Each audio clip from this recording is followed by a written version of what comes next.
So I got to Redlands through probably the longest trip possible out of anyone on the list. I took a trip down from Redlands High School, which is just down the road. So I grew up in Redlands. So I already knew about the school. I knew about the city.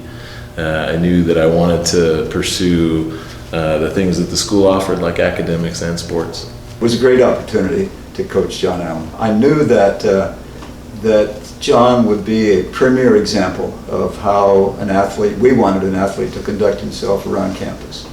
It was a great example for his teammates and for our student body, I thought. One of the things as coach here, you're constantly teaching motor skills, and when it comes to players understanding a motor skill, I think a picture is worth 1,000 words, as the saying goes. And Jon could look at something, understand it, and have it just like that. So Jon was a great model for us. And when we were demonstrating closing the lane or blocking out or whatever it might be, going to the offensive boards, and the footwork and the technique that was involved in it, Jon was excellent at that. While he was a tremendous athlete, achieved numerous awards and accolades, was a fierce competitor. Jon is actually of Scottish ancestry, and the Scots, as you may know, are well known for their fierce competitiveness and strong willpower, which Jon Allen certainly had. That all aside, I think Jon's greatest contribution to Bulldog sport was the class and dignity and poise that he played with on the court and that he exhibited off the court. He was a real gentleman off the court, and somebody that I was proud to have represent our program. I think Jon's strengths are that his peaks were not too high and his valleys were not too low. He was an even keel, not only a great scorer and a great player, but just a great person and teammate. I never played with Jon, but in observing him before games and after games, there was a professionalism and a quiet calm that went along with his competition, and I think that's, to me, what kind of stood out is how good of a teammate he was to everyone he played with, but just how even keel and steady and committed to winning he was. Jon's greatness on the basketball court was his competitive nature. And he was competitive at everything. He was competitive about school. He was competitive. That's probably why he became the doctor that he is. He was competitive about teaching himself to play the guitar. He was competitive about video games. He was competitive about how many times he'd watched Braveheart. He was even competitive about sleeping when it was his day off. When he wanted to do something better than you, he was going to beat you. And that's what you saw in basketball, was just that drive all the time, pretty much in every facet of his life. Some of my accomplishments at U of R, the ones I'm most proud of are just being a part of the team, playing with a great group of guys, amazing coaching staff, just graduating is excellent. Coming away with the degrees I came away with and the experience I came away with, I think is some of the best accomplishments I've had.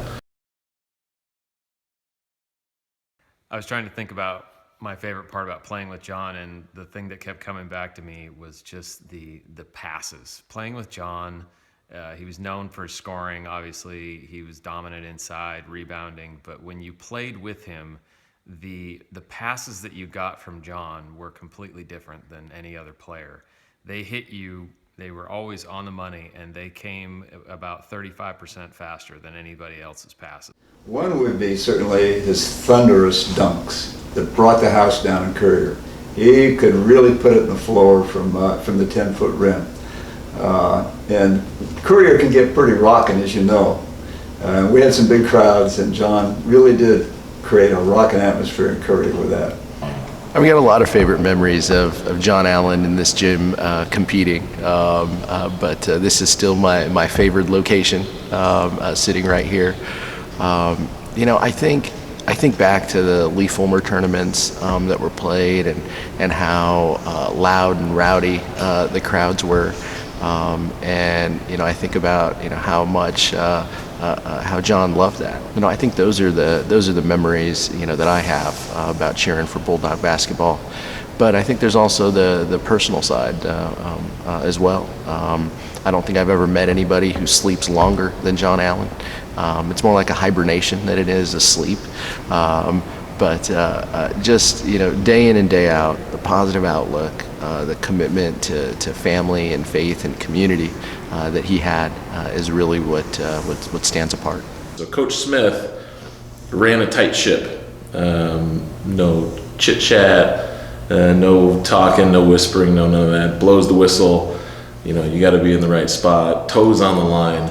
Coach Smith is just notorious for right in the middle of what you're doing, he'll blow the whistle and you got to run to the spot. So we're all doing stuff, and sure enough, he blows the whistle and everybody just drops what they're doing and just sprints right to the baseline. And Gordy Hunt, I'll remember, was in a shooting drill, and he got tangled up and ran over a rack of balls, got caught in the ball return machine, and flipped himself over and landed on the ground.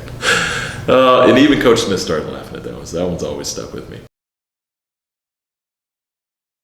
The reason that Jon has to be in the Hall of Fame for the U of R is from the first game his freshman year, he was dominating our conference. People were game planning around him from the beginning. This was a guy that was a force to be reckoned with inside and outside, and was truly one of the toughest guys to guard, I think, in our league that people had seen for a long time. He was a three-time most valuable player in our program, and only 4 other athletes in the history of Redlands basketball, which goes back to the early 1930s that we have records of, achieved that. One of the stats that really stands out was that he led our team in scoring and rebounding all 4 years he was at Redlands. And I don't think, and I know that I don't believe that's ever been accomplished before. It's quite a stat. He also led our team in assists the last 2 years. He became a marked man in league play, really. He led the league in scoring as a sophomore, and every year at Redlands he was in the top 2, 3, or 4 in scoring and rebounding. Being inducted into the Hall of Fame is a huge honor, and I think it's honestly more of a reflection of this place rather than me, because you can put people into situations, but if they don't have a great environment, maybe they don't thrive, maybe they don't do what they can do or are capable of doing. And so for me to come here and be surrounded with people like Coach Smith and Coach Ducey and Coach Watkins and all the amazing educators that I had, I think me being inducted in the Hall of Fame is just a reflection of them, really, my teammates, my good friends. So as much as it's an honor for me, it's also kind of a reflection of where I came from here.